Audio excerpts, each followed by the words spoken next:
Assalamualaikum warahmatullahi wabarakatuh. Halo anak-anak, apa kabar? Semoga kalian selalu dalam keadaan sehat dan tetap semangat belajar dari rumah. Bertemu kembali dengan Bu Husna. Hari ini kita akan belajar materi bahasa Indonesia tentang surat undangan. Nah, kita lanjutkan materi surat undangan, kelanjutan dari pertemuan sebelumnya. Sebelum memulainya, adalah kita membaca basmalah. Bismillahirrahmanirrahim. Semoga apa yang kita pelajari hari ini dapat memudahkan anak-anak untuk memahaminya. Oke, langsung saja kita mulai. Yang pertama, tujuan pembelajaran. Siswa dapat menentukan bagian-bagian surat undangan resmi. Yang kedua, siswa dapat memahami bagian-bagian penulisan surat undangan resmi. Yang ketiga, siswa dapat memahami bagian-bagian penulisan surat undangan setengah resmi dan tidak resmi. Yang keempat, siswa dapat memahami persamaan dan perbedaan penulisan surat undangan resmi, setengah resmi, serta undangan tidak resmi. Nah, anak-anak, apakah yang kalian ketahui tentang bagian-bagian dari surat undangan resmi? Yuk kita pelajari bersama. Bagian-bagian surat undangan resmi antara lain, yang pertama, kop surat. Kop surat berisi identitas instansi pengirim surat beserta alamat lengkapnya. 2. Tanggal surat menunjukkan keterangan waktu dan tempat dibuatnya surat. 3. Nomor lampiran dan perihal surat berisi nomor dikeluarkan surat oleh instansi pengirim surat dan keterangan singkat mengenai maksud surat tersebut. 4. Alamat surat berisi identitas penerima surat.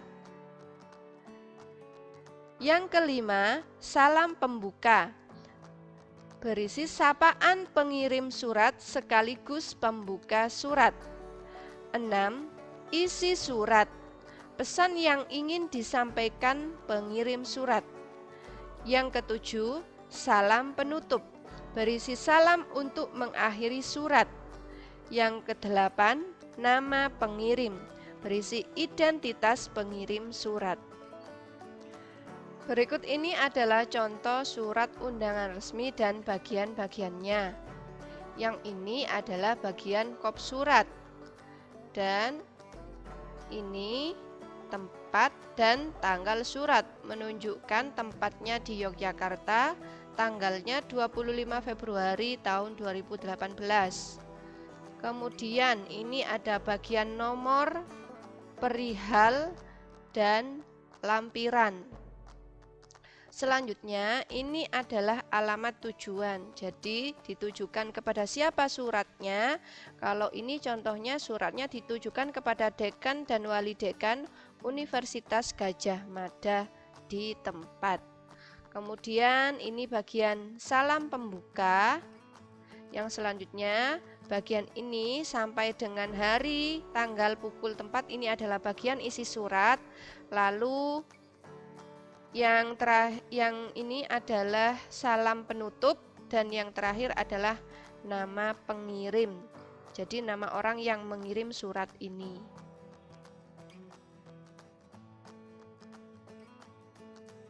Nah, ini adalah bagian-bagian pada surat undangan resmi yang Bu Husna tunjukkan tadi. Ini sudah Bu Husna beri nomor-nomor sesuai dengan bagian-bagian surat.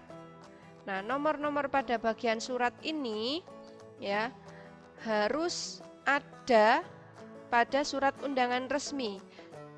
Apabila anak-anak ingin menuliskan surat undangan resmi, maka ke-12 bagian ini harus ada. Nah, apa saja ke-12 bagian yang Busna beri nomor tadi. Yang pertama ada kop surat, tanggal surat, nomor surat, perihal lampiran, penerima dan alamat surat, salam pembuka, isi surat, penutup surat, salam penutup, jabatan pengirim surat, dan yang terakhir pengirim surat. Ya, dan kesemua ini wajib ada pada surat. Nah, yang selanjutnya menulis surat undangan setengah resmi. Coba kalian perhatikan contoh gambar surat undangan ini. Ini adalah surat undangan Karang Taruna Gubeng Mojo RT 3 RW 5. Nah, untuk menulis surat undangan setengah resmi ini tidak harus menggunakan kop. Ada contoh surat undangan setengah resmi yang tidak menggunakan kop, contohnya pada surat undangan pernikahan. Kemudian kita perhatikan di sini ada bagian surat alamat dan tanggal surat. Kemudian ini adalah tujuan surat undangan. Lalu ada perihal lampiran, salam pembuka dan isi, ada penutup surat, dan ada nama pengirim. Nah, untuk surat undangan setengah resmi, isinya tidak harus memiliki standar seperti surat undangan resmi, ya. Jadi lebih tidak memiliki ketentuan standar seperti itu. Lalu yang menulis surat undangan tidak resmi, maka ini contohnya pada undangan ulang tahun. Bisa diperhatikan di sini langsung pada tujuannya, yaitu langsung dimulai dengan salam pembuka, lalu isi dan salam penutup, kemudian di sini ada nama pengirim. Dan bahasa yang digunakan juga lebih santai, ya. Jadi tidak ada aturan bahasa baku dalam penulisan surat undangan tidak resmi. Apa saja persamaan dan perbedaan surat undangan resmi, setengah resmi dan tidak resmi? Persamaannya, yang pertama ditujukan kepada seseorang. Lalu memiliki kalimat pembuka dan penutup surat, memiliki isi surat, memiliki tanggal, waktu, dan tempat undangan, dan ada nama pengirimnya. Perbedaannya, jika surat undangan resmi memiliki kepala surat, memakai bentuk surat yang standar, menggunakan ragam bahasa resmi, menggunakan kertas yang dikhususkan untuk surat menyurat. Sedangkan surat undangan setengah resmi boleh tidak memakai kepala surat.